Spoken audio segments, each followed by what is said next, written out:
Priority. ಈಗ ನಮ್ಗೆ ಬಗರ್ಹುಕುಮಲ್ಲಿ progress ಆಗಲೇಬೇಕು.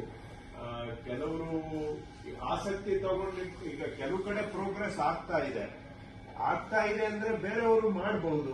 ಸೊ ಈಗ ಎಲ್ಲೂ ಆಗ್ಲಿಲ್ಲ ಅಂತ ಹೇಳಿದ್ರೆ ಏನೋ ನಮ್ಮ ಕೊಟ್ಟಿರೋ ಮಾದರಿಯಲ್ಲೇ ಸಮಸ್ಯೆ ಇದೆ ಅಂತ ನಾನು ಒಪ್ಕೊಳ್ತೇನೆ. ಆದ್ರೆ ಕೆಲವರು ಪ್ರೋಗ್ರೆಸ್ ಆಗ್ತಾ ಇರುವಾಗ ಉಳಿದವ್ರು ಯಾಕೆ ಮಾಡ್ಲಿಕ್ಕೆ ಆಗ್ತಾ ಇಲ್ಲ ಅನ್ನೋದು ನನಗೆ ಅರ್ಥ ಆಗದೆ ಇರುವಂತಹ ವಿಷಯ. ಸೊ ಹಾಗಾಗಿ ಬಹಳ ನಮ್ಗೆ ಗವರ್ಮೆಂಟ್ಗೆ ಇಟ್ಸೆಲ್ಫ್ ಬಗರ್ಹುಕುಂ is a priority for us. ಬಗರ್ಹುಕುಂ ಮಾಡಬೇಕು ಅಂದ್ರೆ ಅಟ್ಲೀಸ್ಟ್ ಆ ಸರ್ವೆ ನಂಬರ್ಗೆ 1 to 5 ಮಾಡಬೇಕಾಗಿರೋದು ಕೂಡ ಬೋತ್ ಆರ್ ಲಿಂಕ್. ನೀವು ಬಗರ್ಹುಕುಂ ಅಲ್ಲಿ ಪ್ರೋಗ್ರೆಸ್ ಆಗಬೇಕು ಅಂದ್ರೆ ಅಟ್ಲೀಸ್ಟ್ ಯಾವ ನಂಬರ್ಗೆ ಅಪ್ಲಿಕೇಶನ್ ಇದೆ ಆ ನಂಬರ್ಗೆ 1 to 5 ಮಾಡಲೇಬೇಕು. ಸೊ ಎರಡೂ ಕೂಡ ಚೈನ್ ಲಿಂಕ್ ಅಲ್ಲಿ ಇದೆ. ಸೊ ಬಗರ್ಹುಕುಂ and 1 to 5 together can happen.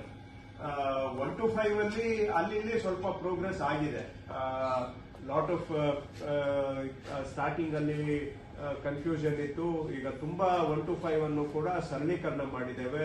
Survey ಡಿಪಾರ್ಟ್ಮೆಂಟ್ನವರು ಕೂಡ ಎಲ್ಲಾ ರೀತಿಯಲ್ಲಿ ಪಾಸಿಟಿವ್ ಆಗಿ ರೆಸ್ಪಾಂಡ್ ಮಾಡಿ ಮಧ್ಯದಲ್ಲಿ ಆಕಾರ ಬಂದಿಗೆ ಫಿಸಿಕಲಿ ವೆರಿಫಿಕೇಶನ್ ಮಾಡುವಂತಹದನ್ನ ಈಗ ಡಿಸ್ಪೆನ್ಸ್ ಮಾಡಿ ಬಹುಶಃ ಆನ್ಲೈನ್ ಅಲ್ಲಿ ಅದು ಎನೇಬಲ್ ಆಗಿದೆ ಈಗ.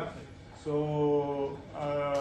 ರೆವಿನ್ಯೂ ಅಂಡ್ ಸರ್ವೆ ಇಬ್ರು ಕೋಆರ್ಡಿನೇಷನ್ ಮೇಲೆ 1 to 5 ಪ್ರಾಸೆಸ್ ಅನ್ನ ಬಹಳ ಈಗ ನಾನು ಮಾಡಿದವ್ರಿಗೆ ಸುಮಾರು ಕಡೆ ಒಂದು 10-20 ಆಫೀಸರ್ಸ್ಗೆ ಕೇಳಿದ್ದೀನಿ ಏನ್ ಪ್ರಾಬ್ಲಮ್ ಇದೆ ಅಂತ. ಏನು ಇಲ್ಲ ಸರ್ ಮಾಡಬಹುದು ಅಂತ. ಕೆಳಗಿನ ಆಫೀಸರ್ಸ್ ಏನೇನು ಸಜೆಷನ್ ಕೊಟ್ಟರು ಅದು ಈಗ ಆನ್ಲೈನ್ ಪ್ರಾಸೆಸ್ ಅಲ್ಲಿ ಎಲ್ಲವನ್ನು ಕೂಡ ಇನ್ಕಾರ್ಪೊರೇಟ್ ಆಗಿದೆ. ಯಾವ್ದಾವ್ದು ಗ್ರೌಂಡ್ ಲೆವೆಲ್ ಇಂದ ಸಜೆಷನ್ ಬಂದಿದೆ all of them are incorporated into 1 to 5.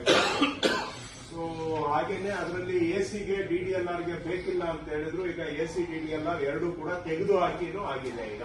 So ಹಾಗಾಗಿ 1 to 5 ಪ್ರೋಗ್ರೆಸ್ ಇಲ್ಲಿವರೆಗೂ ಈಗ 10% ಆಫ್ ದ ಟಾರ್ಗೆಟ್ ಕಂಪ್ಲೀಟ್ ಆಗಿದೆ. ಬಹುಶಃ ಇನ್ಮೇಲೆ ಎಕ್ಸ್ಪೋನೆನ್ಷಿಯಲ್ ಗ್ರೋತ್ ಆಗಬಹುದು, ಆಗೋದಕ್ಕೆಲ್ಲ ಅವಕಾಶ ಇದೆ, ಆಗಬೇಕು ಅನ್ನೋದು ಕೂಡ ನನ್ನ ಅಭಿಪ್ರಾಯ.